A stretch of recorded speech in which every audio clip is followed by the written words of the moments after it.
Des moments difficiles vont arriver à l'Église et c'est des moments d'hostilité, de persécution qui va certainement tomber sur l'Église.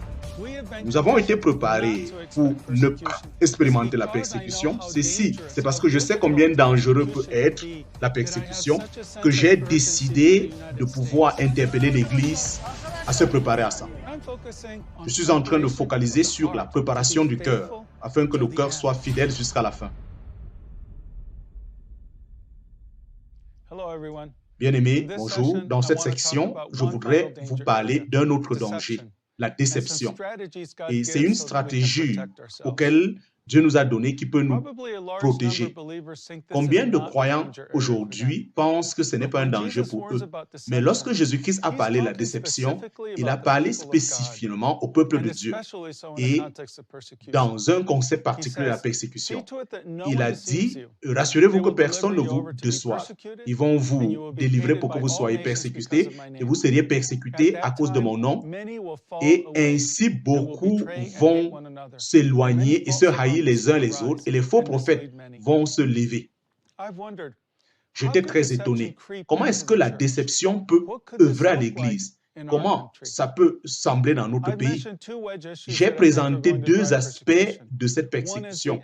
L'une est l'exclusivité de Jésus-Christ et disant qu'il est le seul chemin à Dieu. Le deuxième, c'est que Jésus-Christ demande une obéissance totale dans la plupart de choses dans notre société, telles que le mariage, l'immoralité sexuelle, qui ne sont pas compatibles. Accepter ces vérités, c'est une partie de la fidélité envers Christ. En opposition avec ceci, on a une réalité qui est en train de se passer. Beaucoup de gens ne croient plus en Dieu. Le message de notre culture, c'est un message de vivre pour le plaisir. Et c'est les valeurs qu'on retrouve aujourd'hui. C'est très difficile. Être vrai envers vous-même. Dans la pratique, cela veut dire que vous ne deviez pas craindre Dieu et que votre crainte doit vous amener à croire en vous-même, en votre propre vérité. Le problème est que l'Église a été aujourd'hui mélangée dans cette façon de croire que beaucoup de chrétiens ont absorbé cette conviction. Beaucoup qui s'identifient en tant que chrétiens, ils renient la Seigneurie de Jésus. Ils pensent qu'il y a plusieurs voies pour aller vers Dieu. Et beaucoup ne pensent pas que Jésus exige une obéissance totale. Ils aiment et ils se donnent librement au péché, ils vivent n'importe comment. Ainsi, on peut se rendre compte qu'il y a beaucoup de déceptions que Satan est en train d'œuvrer parmi les croyants. Ainsi, la plupart des églises hésitent même pour échanger sur ces réalités parce qu'ils ont peur que ça va créer des conflits à l'église. En addition, il y aura une persécution envers les pasteurs pour qu'ils puissent se compromettre. Et ceux qui vont se compromettre, on va les trouver comme des chrétiens acceptables selon la société. Et certains leaders aussi vont se compromettre devant cette persécution à cause de ce chaos. Mais il y a quelque chose qui est plus terrible. Parce que lorsque vous vous compromettez, cela devient intéressant à cause du fait que vous voulez protéger votre ministère. C'est-à-dire que si je parle exactement sur ce thème qui est la vérité, est-ce que je vais continuer à amasser des fidèles? Oui, ça peut paraître être bon, mais à la fin, cette église va perdre la vérité et tomber dans la fausseté. Ainsi, on a besoin de ces églises qui demeurent dans la vérité et non pas ces églises qui s'éloignent.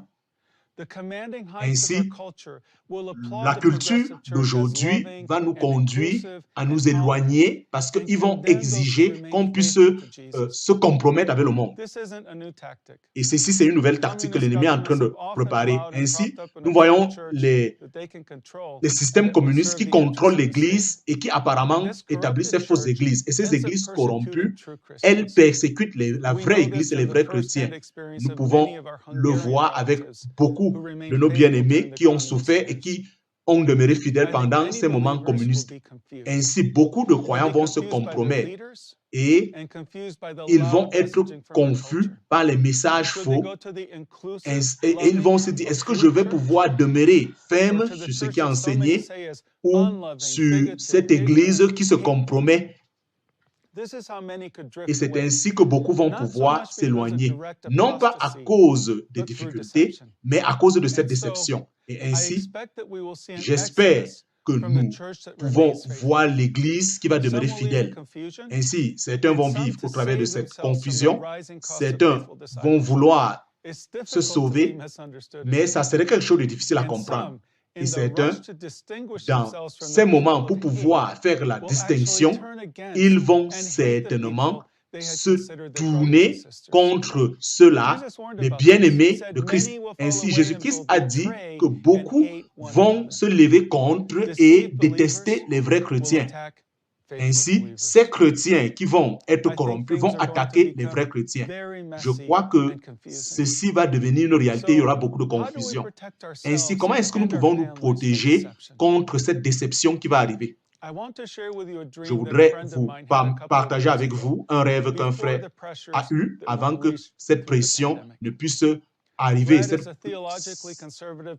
Ainsi, un pasteur a pu avoir ce rêve. Dans le rêve, moi et ce frère, nous étions dans le désert et il y avait beaucoup de vide et il y avait un vent qui soufflait. Ainsi, il y avait beaucoup de ténèbres aussi pendant que nous passons par ce rêve et seul Dieu était de l'autre côté. Mais une voix a dit, vous deviez bâtir une tour pour être protégé afin d'annoncer ma parole parce que le vent va être relâché. Oui, ça semble noir. Ainsi, il est temps de pouvoir tenir devant ces vagues et de pouvoir tenir ferme pendant que ça va arriver. Ainsi, le rêve a fini avec ces qui tombent. Mais dans ce rêve, moi et le frère, nous représentons un peu les leaders et les bien-aimés et nous devions nous préparer. Et cette rivière, c'est la persécution qui va certainement attaquer le corps de Christ. Ainsi, Dieu est en train de nous interpeller et l'ennemi travaille de l'autre côté. Et dans la Bible, on parle du peuple de Dieu. Ainsi, Dieu ne pouvait pas nous demander de bâtir un mur, c'est-à-dire permettre aux enfants de Dieu d'avoir une relation forte afin de tenir contre ces vents que l'ennemi envoie. C'est vrai, cela doit être une connexion entre les frères et sœurs qui s'aiment pour être fortifiés. Et dans le rêve, ce n'était pas quelque chose de difficile, mais quand vous écoutez, vous deviez obéir. Ainsi, bâtir cette tour consiste à pouvoir tenir ferme en Dieu. Ainsi, Dieu est à la recherche de l'obéissance, non pas la compréhension. Dieu cherche ceux qui le font confiance. Ainsi, le Seigneur désire que nous puissions bâtir et que nous faisons confiance à sa parole. Ainsi, il va nous garder et nous allons surmonter. Ainsi, c'est sa parole, c'est sa puissance qui va pouvoir faire ce travail. Que vous le voulez ou pas, que ce rêve soit de Dieu ou pas, mais cela nous rappelle certains faits sur lesquels nous devions nous tenir lorsque la persécution devient pressante. 1. Nous devions bâtir une communauté avec les autres frères. Pendant les années, j'ai pensé à l'importance de bâtir une communauté, mais j'ai compris ça très fortement quand j'étais en prison. J'étais tellement isolé en prison en tant que le seul Américain vivant dans une culture différente dans ce pays. Mais j'étais encore plus isolé pendant que j'y étais dans la foi. J'étais le seul chrétien.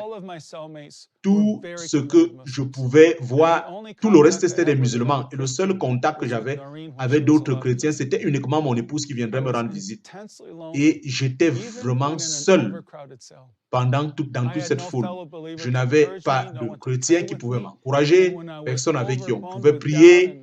Et c'est comme ça que j'étais rempli de mes doutes, de mes craintes. Je n'avais personne qui pouvait me fortifier dans cette situation. Et c'est ainsi que j'étais tellement vulnérable et je vivais seul.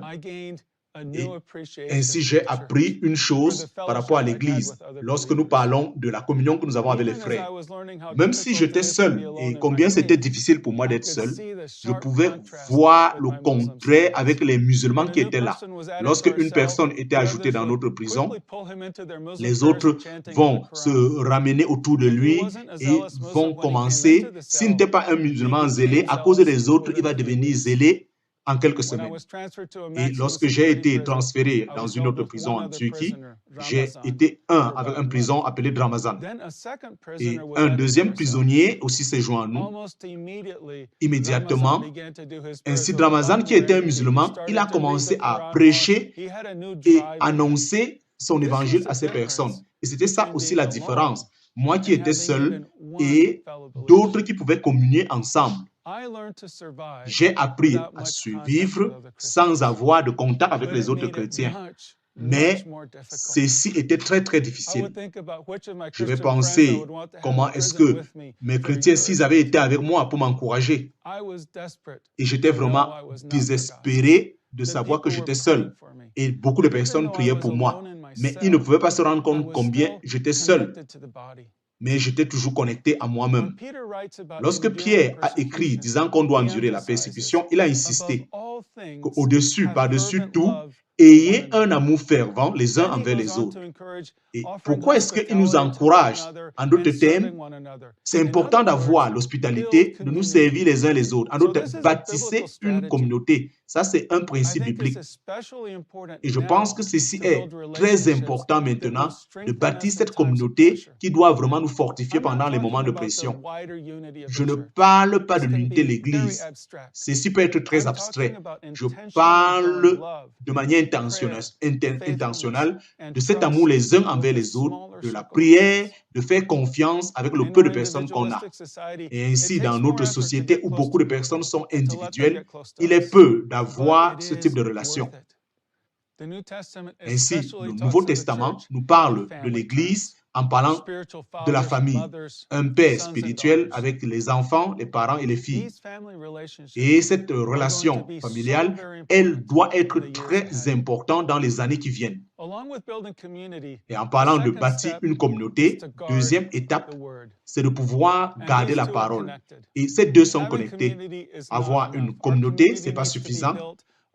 La communauté doit être bâtie sur la parole. Et ça, c'est la fondation pour une véritable unité.